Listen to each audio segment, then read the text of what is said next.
manchot qui m'avait paru plus joli qu'elle. Une jolie pervenche un jour a mouru à coups d'ombrelle. Je me suis fait tout petit devant ton coupé qui ferme les yeux quand on la couche. Je me suis fait tout petit devant une poupée qui fait maman quand on la touche.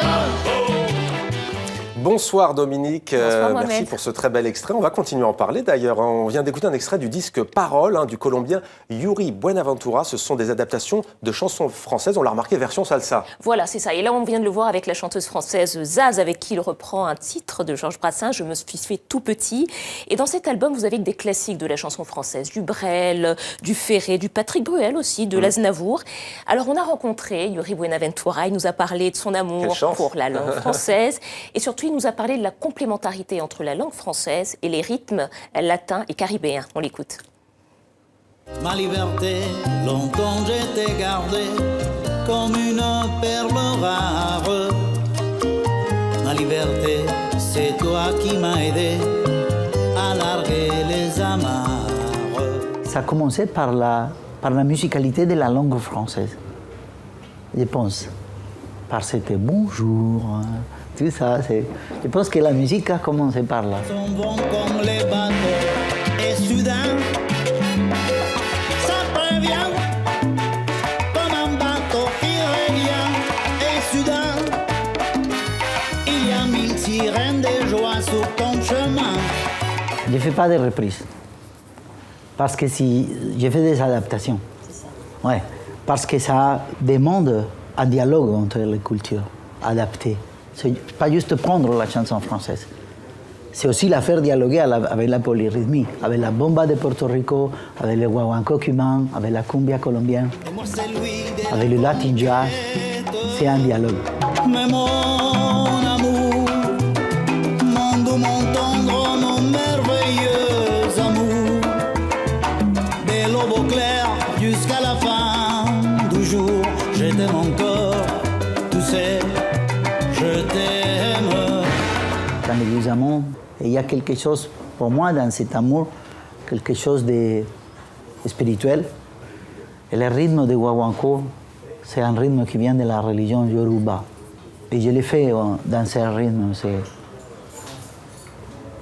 un peu pour soutenir la spiritualité de l'œuvre aussi de Brel, parce qu'il y avait une grande espérance humaine dans l'œuvre de Brel. De Colombia, mi tierra bonita, yo vengo del sur, yo vengo cantando contento, con mi banda. Dominique voulait vraiment qu'on se mette à danser. On l'a déjà fait sur ce plateau, on le faut pas refait pas trop ce me soir. pousser, hein. Moi non plus en salsa.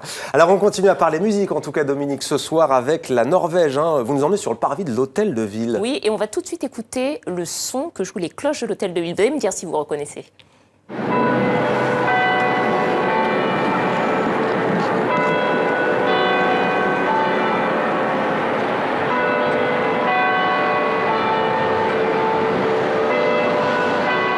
Est-ce que ça vous dit quelque Non, très chose, franchement, je donne Mohamed? ma langue au Bon, chat, allez, qu'on me on va pardonne. faire plus simple. On va voir la même image, mais avec la chanson originale. Et là, vous allez me dire.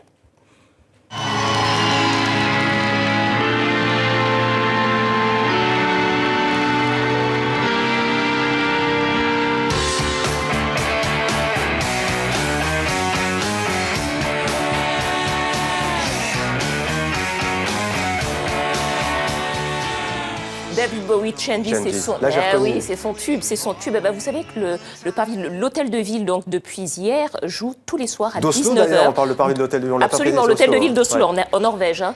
Tous les soirs à 19h joue ce morceau avec les cloches du carillon jusqu'au 31 mai. Donc vous voyez que l'hommage à la légende de du rock britannique est en train de continuer. Et d'ailleurs, aux Pays-Bas, en ce moment, il y a une exposition sur David Bowie qui va sans doute être poursuivie parce que depuis la mort de l'artiste, eh bien, tout le monde s'y presse. Voilà. Voilà donc pour cet hommage à David Bowie. On va terminer peut-être, Dominique, avec une image quand un artiste fait plier une grande entreprise. Dites-nous tout. Oui, vous connaissez sans doute Ai Weiwei, c'est un des grands dissidents chinois. Alors lui, il crée des œuvres d'art avec des Lego, vous savez, ces petites pièces de jouets pour les enfants. Vous en aviez déjà parlé ici même. Voilà, et il en fait notamment des portraits d'opposants, dissidents, et il voulait acheter en gros pour faire une œuvre sur la liberté d'expression, mais la maison mère Lego avait refusé, en gros pour pas se fâcher avec Pékin. Et finalement, devant le tollé des particuliers, des associations, tout le monde a fait une collecte. Il y a même le musée des Beaux-Arts de Lausanne d'ailleurs qui a participé à cette collecte. Et finalement, eh bien, l'entreprise a plié. Elle demande simplement à l'artiste d'indiquer que Lego ne soutient pas ses activités. Ça peut paraître anecdotique, hein, mais c'est quand même une victoire pour la liberté d'expression, comme quoi l'art, parfois, eh ben, ça sert aussi à faire de la politique. C'était demandé le programme. Merci Dominique pour cette chronique culture.